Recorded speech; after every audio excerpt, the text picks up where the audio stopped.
हाँ जी, good morning students. Today we are discussing chapter 10th of 11th class exercise 10.3 question number 16। इसमें वो बोल रहा है कि P and Q are the length of the perpendicular अगर हो फ्रॉम द ओरिजिन से टू द लाइन जिसकी इक्वेशन ये दी हुई है x cos theta minus Y sine theta is equal to k cos 2 theta पर, एंड सेकंड जो लाइन की इक्वेशन है वो ये दी हुई है, ये जो है ओरिजिन से परपेंडिकुलर है। तो ध्यान से देखिए यहाँ पर ग्राफ में, यहाँ पर जो है ओरिजिन से परपेंडिकुलर है किसी लाइन पर जिसकी लेंथ जो है वो p दी हुई है, जिसकी इक्वेशन ऑफ लाइन ये दी हुई है x cos theta minus Y sine theta is equal to k जो है cos 2 थीटा। सिमिलरली यहीं पर कहीं पर भी, इधर भी आप बना सकते हैं, इधर भी कहीं पर भी आप बना सकते हैं अपनी मर्जी से। उसने कुछ इस तरह से डिफाइन नहीं कर रखा है। ये Q वैल्यू है यहाँ से यहाँ तक की Q लेंथ है इस लाइन पर जिस पर ये लाइन जो है परपेंडिकुलर है, जिसकी लाइन की इक्वेशन ये हमारे पास गिवन है। तो यहाँ पर हम ध्यान से देखें कि अगर हम इसको ax plus B Y plus C जो जनरल इक्वेशन ऑफ उसमें अगर हम मॉडिफाई करें तो x cos theta minus Y sine theta is equal to k cos 2 theta है, जो कि इधर आगे माइनस k cos 2 थीटा हो जाएगा, जिसकी वजह से जो a की वैल्यू है ये आ जाएगी, b की आ जाएगी और c है। तो यहाँ पर जो है वैसे तो ax प्लस बी वाई होता है, तो यहाँ पर b y के साथ जो b है यानी कि b माइनस साइन थीटा है। तो फॉर्मूला अगर हम डिस्टेंस निकालने का फॉर्मूला करें, उसने पूछा क्या है, वो कह रहा है कि प्रूव करें कि p square is equal to 4q square minus k square. तो p और q की वैल्यू अगर हम निकाल लें और वहां पर पुट कर दें, then we can find conclude कि वो k के इक्वल आ रहा है कि नहीं आ रहा।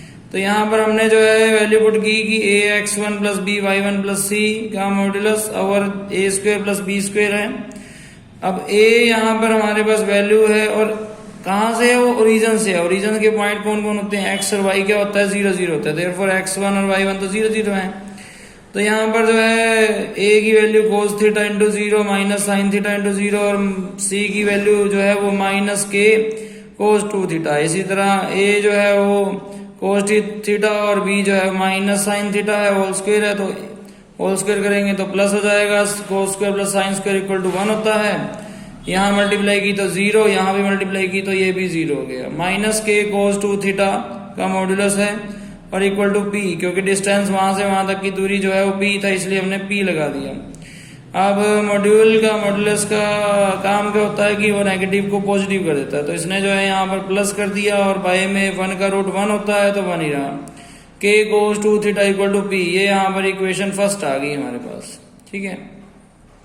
सिमिलरली यहाँ पर जब हमने Q जो है निकालेंगे तो Q के लिए भी हमारे पास इसी तरह से हमने स्टेटमेंट बनानी पड़ेगी और Q के लिए भी वही फॉर्मूला जो है हमें लगाना पड़ेगा, जो फॉर्मूला यहाँ पर डिस्टेंस का हमने पहले लगाया है। कौन सा फॉर्मूला था, वही फॉर्मूला है जिसमें d जो है equal to ax1 plus B Y one plus C का मॉडुलस ओवर जो है रूट के अंदर a square plus B square में होता है। अब ध्यान से देखिए सेकंड जो इक्वेशन थी वो क्या थी, वो x cos थीटा थी प्लस y कोसिकेंट थीटा थी इक्वल टू k था, माइनस k इक्वल टू 0 हो जाएगा। तो यहाँ पर a b और c हमें मिल रहा है और हमने जब यहाँ पर वैल्यू पुट की कि डिस्टेंस यानी कि q बराबर है जो ax था, a यानी कि cos थीटा और x1 यानी कि 0 प्लस b यानी कि कोसिकेंट थीटा इंटू में 0 और माइनस सी,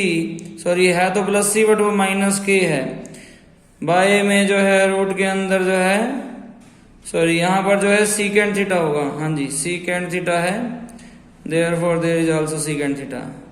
secant theta plus secant square theta plus cosecant square theta आएगा। तो इन दोनों की मल्टीप्लाई 0 और 0 माइनस के बचा। तो यहाँ पर ध्यान से देखिए तो माइनस के का मॉड्यूलस मैंने लिखा हुआ बाय में secant square theta plus cosecant square theta. अब क्योंकि वैल्यू जो है यहाँ पर सीकेंट जो है पंडित बद्री प्रसाद से 1 बाय में कोस स्क्वायर होता है और cosecant square theta Pandit Badri Prasad से जो है 1 बाय में साइन स्क्वायर थीटा होता है। यहाँ पर मॉड्यूलस हमने खोल दिया, माइनस को प्लस कर दिया और 1 बाय में साइन स्क्वायर और कोस स्क्वायर का जब एलसीएम लिया तो कोस स्क्वायर और साइन स्क्वायर जो है यहाँ पर आया है। साइन कोस स्क्वायर ने कोस स्क्वायर को डिवाइड किया, कट गया और बचा 1 और इनटू में बचा साइन स्क्वायर। साइन स्क्वायर के ऊपर मल्टीप्लाई तो यहाँ आ गया sine square. Similarly sine square ने डिवाइड किया तो ऊपर कोस स्क्वायर बच गया। Sine square plus cos square equal to 1 होता है, ठीक है। और बाय में यहाँ पर cos square into sine square भी है। फिर उसके बाद रूट में होने के बाद यहाँ पर आ गया 1 बाय में कोस और साइन आ चुका है। तो के बाय में 1 बाय में कोस इंटू साइन आने के बाद ये ऊपर गया और जो है इसके साथ मल्टीप्लीकेशन में आ गया। Q equal to cos theta into sine theta into k है। अब ये जो है इक्वेशन नंबर 2 बन गई। अब पुट कर देंगे हम, जो हमारे पास प्रूव करने के लिए था उसकी लेफ्ट हैंड साइड ले ली हमने कि p square plus 4 q square में बी स्क्वायर की जगह b square plus 4 q square की जगह क्यू स्क्वायर हमने पुट कर दिया यहाँ पर। उसके बाद आगे हम क्या कर रहे हैं कि जब हमने पी स्क्वायर की जगह पुट किया था तो K square cos square 2 theta आ गया और 4 K square cos square sine square theta आ गया। के स्क्वायर दोनों में से कॉमन आ रहा है, के स्क्वायर कॉमन ले लिया, कोस स्क्वायर 2 थीटा यहाँ बच रहा है plus 4 cos square sine square theta आ गया। अगर हम इसका होल स्क्वायर करें तो इसको 2 कोस थीटा साइन थीटा का होल स्क्वायर लिख सकते हैं और 2 sine x cos x sine 2x होता है और स्क्वायर है तो साइन स्क्वायर 2x होगा और sine square theta plus cos square theta equal to 1 होता है। तो इसकी वजह से ये इक्वल टू के स्क्वायर आ गया, जो कि राइट हैंड साइड पहले ही थी। ठीक है जी, तो होप सो आपको सबको समझ में आया होगा। इसी तरह से इसका नेक्स्ट क्वेश्चन है क्वेश्चन नंबर 17। इसमें बोल रहा है इन द ट्रायंगल एबीसी, एक ट्रायंगल है ए बी और सी। तो ए के पॉइंट है 2,3 है और बी के पॉइंट जो है वो 4,-1 है और सी के पॉइंट जो है 1,2 है। Find the equation and the length of the altitude निकालनी है। फाइंड द इक्वेशन और लेंथ एल्टीट्यूड की, ये एल्टीट्यूड है मान लीजिए बी सी और ये डी, इसकी ए डी की इक्वेशन और द लेंथ और यहाँ से यहाँ तक की लेंथ भी निकालनी है। सो फर्स्टली जो है हमें यहाँ पर लिख देना है कि ए 2,3 है, बी जो है वो 4,-1 है, सी जो है वो 1,2 है। अब ध्यान से देखिए कि ये दोनों लाइनें आपस में परपेंडिकुलर हैं और दोनों के परपेंडिकुलर के स्लोप जो है वो आपस में जो है -1 होते हैं। तो यहाँ पर हम लिखेंगे कि स्लोप अगर हम निकालें, स्लोप ऑफ जो है BC का निकालें, then it is equal to y2 minus y1 by में x2 माइनस x1 से आता है। That is y2 is equal to 2 minus y1 into -1 और x2 minus x1 that is equal to 2 minus minus plus 1 3 by -3 that is equal to -1। तो slope of जो है m1 मान लीजिए स्लोप ऑफ BC जो है वो कितना आ गया, -1 आ गया। और m1 और m2 यानी कि स्लोप ऑफ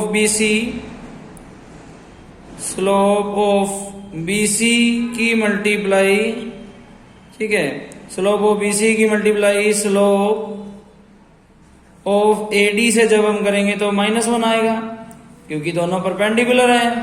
बिकॉज AD जो है वो परपेंडिकुलर है BC पर, ये गिवन है।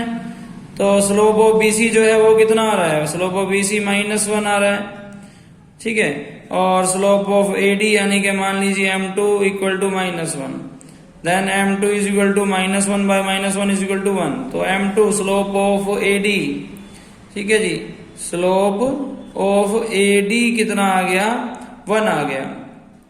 अब इक्वेशन ऑफ जो है लाइन जो है AD की निकालनी हो तो हम निकाल सकते हैं y minus y1 is equal to m into x minus x1 से। y माइनस y1 हमारे पास पॉइंट तो A के पॉइंट तो गिवन ही है, वो है 3 इज इक्वल टू m कितना है 1 आया, x minus x1 2, then y minus 3 is equal to x minus 2, then is equal to x, ये y उधर गया तो माइनस y और ये 3 इधर आया तो x minus y plus 1 equal to 0। ये इक्वेशन ऑफ लाइन आ गई जो उसने फाइंड करने के लिए हमें बोली थी। बट ये आल्सो सेड की लेंथ ऑफ द एल्टीट्यूड भी निकालनी है, यानी कि A से लेके D तक की लेंथ भी निकालनी है। तो ये दो तरीके से निकल सकती है। एक तो डिस्टेंस फॉर्मूले से निकल जाएगी कि ax1 plus b y1 plus c by में रूट a² प्लस b², ठीक है। अगर हम जो है BC की इक्वेशन निकाल लें देन वी कैन फाइंड, अगर हम BC की इक्वेशन निकाल लें तो AD का डिस्टेंस निकल जाएगा, AD जिस पर परपेंडिकुलर होती है उसकी अगर इक्वेशन पता लग जाए तो हम जो है अब यहाँ पर क्या निकालने जा रहे हैं, equation of AD, equation of sorry BC की निकालने जा रहे हैं, इक्वेशन ऑफ बीसी की निकालने जा रहे हैं। इक्वेशन ऑफ बीसी मैं यहां से निकाल रहा हूं, जो कि इक्वेशन ऑफ बीसी यहां पर निकल रही है। इक्वेशन ऑफ बीसी के लिए वही फॉर्मूला लगा रहा हूं कि y minus y one is equal to m into x minus x one. Y minus y one B या सी में से कोई भी एक ले लें, जैसा कि मैं सी ले रहा हूं। माइनस वाई वन जो है यहाँ पर 2 है, is equal to m minus one है, एक्स माइनस एक्स वन जो है वो माइनस वन है, ठीक है, सॉरी प्लस वन है, और y minus two is equal to minus one into x minus one. तो यहाँ पर आ गया y minus two is equal to minus x plus one, इधर आएगी तो x plus y minus two minus one equal to 0, x plus y minus 3 equal to 0। ये second equation आ गई। या तो इन दोनों इक्वेशन के अंदर एलिमिनेशन मेथड, सब्स्टिट्यूशन या क्रॉस मल्टीप्लिकेशन कोई एक निकाल के इन दोनों इक्वेशन का इंटरसेक्टिंग पॉइंट ही होगा डी, तो आप इन दोनों के अंदर वो लगा दें तब भी आपको जो है पॉइंट्स मिल जाएंगे। तो इस तरह से भी कर सकते हैं, या फिर जो है आप किसी और तरीके से, दूसरा तरीका ये हो सकता है कि जो ये फॉर्मूला अभी मैंने बोला है इससे डिस्टेंस निकालने, तो मैं दोनों से आपको करके दिखा रहा हूं। यहाँ पर जो है x माइनस वाई बराबर माइनस वन है, और दूसरी इक्वेशन है x plus y is equal to plus 3 है। एलिमिनेशन मेथड लगाएंगे तो 2x is equal to 2, x is equal to 1 आ गया। सिमिलर इसी तरह से x minus y is equal to minus 1 था तो x plus y is equal to 3 था। यहाँ पर अगर साइन चेंज करेंगे तो x भी कट रहा है, और minus 2y is equal to minus 4, then y is equal to 2 आ रहा है। जो x और y की वैल्यू आ चुकी है 1 और 2, ठीक है, यानी कि ये जो है हमारे पास जो ट्रायंगल थी उसका जो एल्टीट्यूड था, जो a था वो था हमारे पास कितना 2,3, और जो यहाँ पर d है वो आ चुका है 1,2। इन दोनों के बीच में डिस्टेंस निकालना है, then we can conclude with the distance formula, ठीक है। ये दोनों पॉइंट पता है ना, तो AD के बीच में आप डिस्टेंस निकाल सकते हैं। तो यहाँ लिख देंगे कि डिस्टेंस बिटवीन AD, डिस्टेंस फॉर्मूले से रूट में क्या फॉर्मूला था 10th में किया था, x2 माइनस x1 का whole square plus y2 minus y1 का होल स्क्वायर। तो AD में x2 क्या है, x2 है 2 माइनस जो है x2 minus sorry x2 minus x1 का होल स्क्वायर प्लस y2 कितना है 2 माइनस 3 का whole, there is a minus 1 का स्क्वायर प्लस इंटू माइनस 1 का square, there is equal to 1 plus 1, there is a root में 2। तो रूट 2 इज द आंसर आ गया इसका। क्या डिस्टेंस बिटवीन A से लेके D तक के डिस्टेंस आ चुके हैं, ठीक है।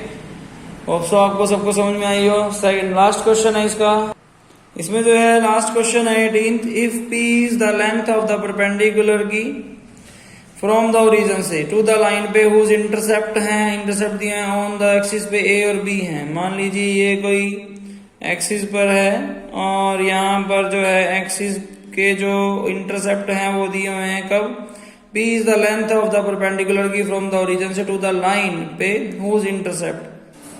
तो P क्या है, इज द लेंथ है, यहां से यहां तक की लेंथ है P, whose intercept on the axis पे A और B जो है इंटरसेप्ट दिए हुए हैं ओरिजिन से, ठीक है। उसके बाद देन शो दैट की 1/b square is equal to 1/a स्क्वायर प्लस b स्क्वायर हमें शो करना है।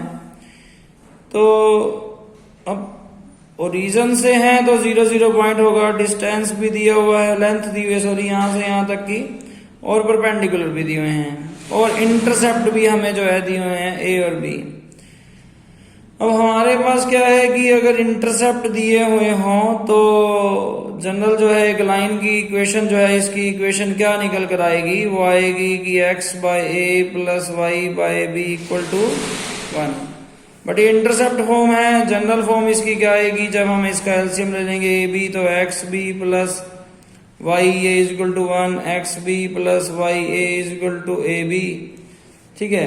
तो यही हो जाएगा xb या bx जो है plus ay minus ab equal to 0, ठीक है। और अगर हम जो है यहाँ से यहाँ तक का डिस्टेंस हमें बोल रहा है p है, तो डिस्टेंस फॉर्मूला क्या है, वो होता है ax1 plus b y1 plus c by में रूट में a square plus B square, यही होता है। और ये p है, वैसे तो ये डिस्टेंस है d है, बट ये है p और ओरिजिन से है, तो ओरिजिन के पॉइंट 0 0 होंगे, तो x1 और y1 0 है। a कितना है, a यहाँ पर है, b है, ठीक है, a यहाँ पर क्या है, b है, और b यहाँ क्या है, a है, और c यहाँ क्या है, माइनस a b है। तो b into 0 plus b, a है into 0 plus c minus a b है, बाय में रूट में b square plus a square है, क्योंकि a b और b a है। तो यहाँ पर ऊपर तो आ गया माइनस ए बी, बाय में नीचे आ गया रूट में ए स्क्वायर प्लस बी स्क्वायर, या चलिए B square plus a square. Modulus है तो इसका माइनस कैंसिल हो जाएगा, ए बी बाय में रूट में b square plus a square, ठीक है। और अगर आप जो है क्रॉस मल्टीप्लाई कर देंगे, क्रॉस मल्टीप्लाई करने के बाद क्या होगा, root b square plus a square is equal to a b by p, cross squaring both side अगर कर देंगे, then b square plus a square is equal to a square b square by p square हो जाएगा। और हमें show क्या करना था, 1 by p square is equal to 1 by a square plus B square, तो मल्टीप्लाई कर देंगे बोथ साइड बाय, ये डिवाइड कर देंगे, इससे a square b square cut जाएगा, divide both side by a square b square. तो क्या होगा, बी स्क्वायर के बाय में भी a square b square, a square के बाय में भी ए स्क्वायर बी स्क्वायर, और a square b square by p square को भी डिवाइड करनी है किससे, ए स्क्वायर बी स्क्वायर से। यहाँ तो कट रहा है, यहाँ पर ए स्क्वायर कट रहा है, यहाँ पर बी स्क्वायर कट रहा है, बच रहा है क्या, यहाँ 1 बाय ए स्क्वायर, यहाँ 1 बाय बी स्क्वायर, और यहाँ 1 बाय पी स्क्वायर। और यही हमें क्या करना था, यही हमें प्रूव करना था। Hence proved। होप सो आपको सबको समझ में आया होगा। Thank you so much.